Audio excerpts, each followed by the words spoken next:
Soy Juan Chico, pertenezco al pueblo Com, trabajo en el Instituto de Cultura y soy presidente de la Fundación Napalpí. El 19 de julio de 1924, lo que se conoce en nuestra historia, ocurrió la masacre de Napalpí. Era una protesta de trabajadores indígenas que estaban pidiendo mejores condiciones laborales. ¿Conoce o tiene a un familiar que sobrevivió a esa masacre?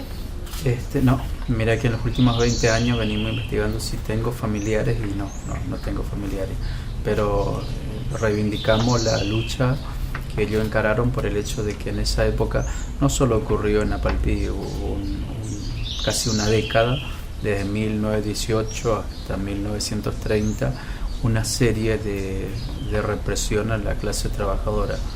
De hecho, en este año 2019 se cumple 100 años de lo que se conoce en la historia como la Semana Trágica. Se mató más de 700 trabajadores en la ciudad de Buenos Aires y nosotros venimos proponiendo hace un tiempo que en Argentina por lo general se conmemora el Día del Trabajador el 1 de mayo y está todo bien con eso, pero no son trabajadores si queremos llamarlos argentinos.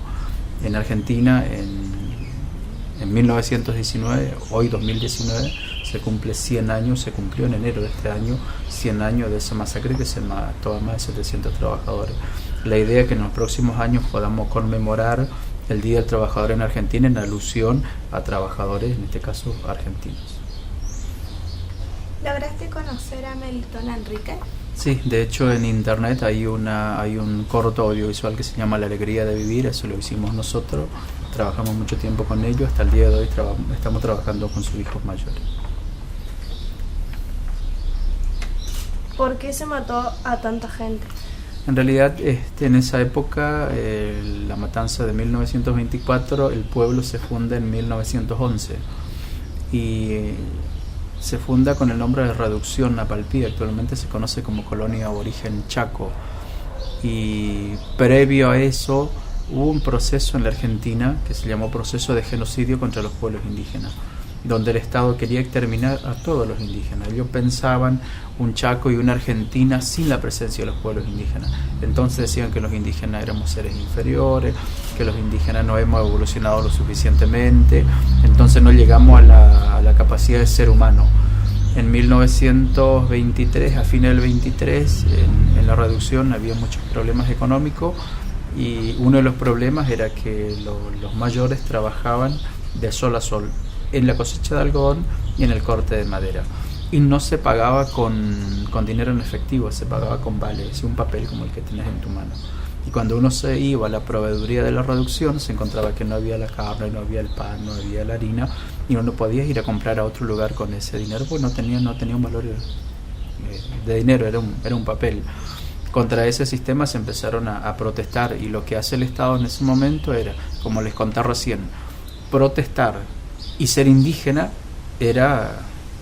había una carga mayor porque se venía reprimiendo a la clase trabajadora, y ahora los indígenas también como trabajadores, pero su condición de ser indígena en esto de que los indígenas son malos, de que los indígenas son que atacan pueblo, el malón, que no quieren trabajar, y en realidad lo que pasaba era que ellos estaban pidiendo mejores condiciones laborales, y lo que el Estado hace directamente es matar y reprimir.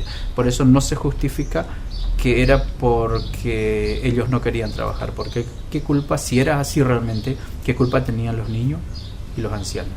Es decir, se mató a ancianas, mujeres y niños.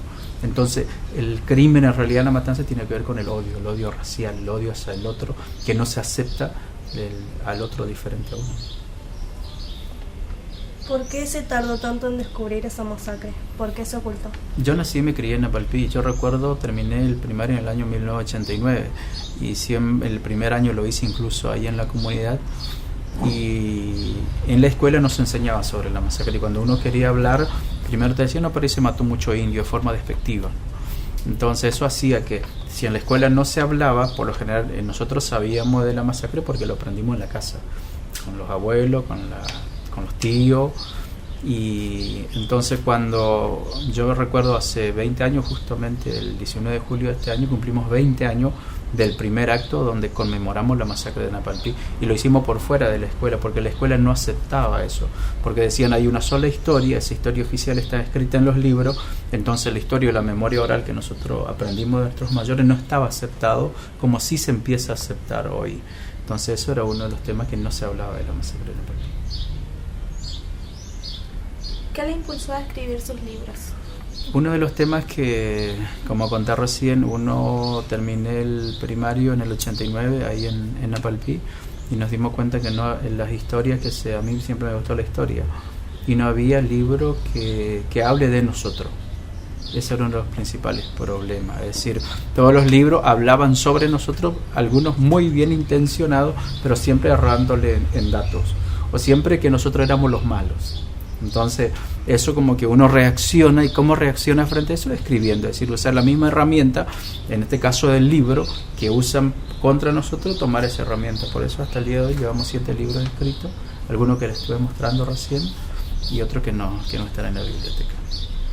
¿Y cuáles son los mejores libros escritos sobre Napalpí? Hay más de 15 libros escritos sobre Napalpí. Hay uno que respeto mucho. Su primera edición salió en 1998, que es de Vidal Mario, esa primera versión de Napalpí, y es bastante objetivo. Todo escribimos desde una mirada, desde un lugar, pero ese primer texto de Vidal Mario en el 98 es un texto muy cortito y bastante objetivo. De ahí en más el resto, la mayoría sigue alimentando testimonio de otros libros. Hay otro texto interesante que se llama de la algarroba al algodón, que también es un texto interesante, pero siempre le erra en dato, porque por lo general estos escritores fueron y van siempre a las bibliotecas y de libros que ya se escribieron sobre el tema. En el caso de nuestra parte de ir a las bibliotecas, vamos directamente, hablamos con los abuelos, con las abuelas, con los mayores, o con los hijos, con los nietos. Entonces eso hace que uno tenga la versión que hay en las bibliotecas, pero también tenga la versión y la mirada de las propias comunidades. ¿Por qué se dice que la masacre de Napalpí fue un crimen de lesa humanidad? Porque justamente la palabra crimen de lesa humanidad significa que ese hecho lesiona o hace mal a toda la humanidad, a todo un pueblo en realidad. Por eso un ejemplo, todo lo que pasó en la Segunda Guerra Mundial con el asesinato de millones de judíos es un crimen que nos duele a todos y nos tiene que doler a todos. El tema es que a veces pasa de que nosotros sabemos más de lo que pasó a los judíos en la Segunda Guerra Mundial y no sabemos lo que pasó a 22 jóvenes que fueron muertos en la masacre de Margarita Belén acá cerca. O no sabemos lo que pasó en Napalpí, donde se mató a mucha gente. Entonces nosotros queremos también que este crimen sea, porque más allá de que hay mucha gente que no conoce lo de Napalpí, en la comunidad se conoce, y incluso ustedes hoy cuando ella respondía, cuando yo le preguntaba qué sabía de Napalpí, entonces que esas heridas o esos crímenes nos pueda doler a todos para que nunca más se vuelvan a repetir, porque si nosotros no trabajamos estos temas, nosotros los seres humanos somos tan malos que estamos propensos a cometer esos crímenes. De verdad, entonces la importancia de conocer estos hechos para que nunca más ocurran contra ni un grupo humano, seamos indígenas, seamos criollos, seamos afrodescendientes, seamos gringos. Es decir, tenemos que respetar la vida de todas las personas, y todos tienen el derecho a vivir más allá de su condición racial, su condición étnica, más allá de su condición de piel, de su condición de idioma. Primero hay que priorizar el respeto al otro como persona humana. ¿Cómo se puede hacer justicia? Una de las formas de hacer justicia, por supuesto, es que en algún momento la justicia, valga la redundancia, pueda condenar al Estado, más allá de que los responsables de esa masacre ya están muertos, pero que se pronuncie y diga: ocurrió una masacre y los responsables fueron, un ejemplo, el gobernador Centeno, que era el gobernador del territorio, y el jefe de la policía, incluso la sociedad civil que acompañó en la época. Actualmente, si ustedes van acá por esta calle, está la Galería Alberdi. Entrando por acá por la Santa María de Oro, frente a la farmacia, está una institución que se llama Aeroclub Chaco. El Aeroclub Chaco, esa institución fue la que puso el avión para que ese día los pilotos le avisen a la policía dónde estaban los indígenas acampando. Es decir, que el día que la justicia se pronuncie también haya una mención sobre esa institución que puso en este caso, su avión civil para acompañar a la masacre. Y eso creo que va a hacer justicia. Aparte de lo que comenté también hoy fuera de cámara, que hablábamos con la profe Rossi, hoy se cumple el nacimiento del coronel Falcón. Y yo les contaba que el coronel Falcón era un represor de la clase trabajadora y sin embargo la escuela de policía del Chaco lleva su nombre. Entonces, ¿qué podemos esperar de nuestros policías que salen de esa escuela? Sí, el fundador y el nombre que reivindica la escuela tiene que ver con alguien que reprimía a la clase trabajadora cuando salía a protestar pidiendo mejores condiciones de trabajo. Entonces, corregir eso es una forma de hacer justicia, o lo que también dijimos. En el billete de 100 pesos hasta el día de hoy está Roca. Roca fue un genocidio de los pueblos indígenas. Entonces, tratar de cambiar las calles también. Entonces, eso es una forma de hacer justicia. ¿Cuáles masacres están calladas en Argentina? Un ejemplo, hay una que es la masacre de Zapallar, que ocurrió muchos años después de la masacre de Napalpí, que es la masacre de Zapallar, como dije recién, lo que hoy General San Martín. Ocurrió el 7 de septiembre de 1933, es decir, la semana que viene es un aniversario de esa masacre. La otra que está muy silenciada ya, no del siglo XX, sino del siglo XIX, es la masacre de San Antonio Obligado, acá en el norte de Santa Fe, donde se mata al padre Hermete Costanzi, que era un cura franciscano que él acompañaba la lucha de los indígenas, y fue asesinado, y después culparon a los indígenas que él asesinó, que lo asesinaron ellos, y entonces ocurrió una masacre de más de 300 personas. Y ese es algo que no se conoce, recién ahora se está conociendo un poco la masacre de Rincón Bomba, que ocurrió el 10 de octubre de 1947 en la provincia de Formosa, donde sí hubo un pronunciamiento de la justicia.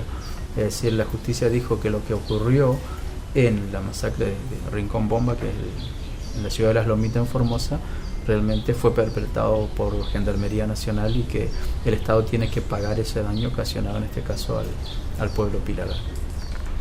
¿Podría pasar ahora una masacre?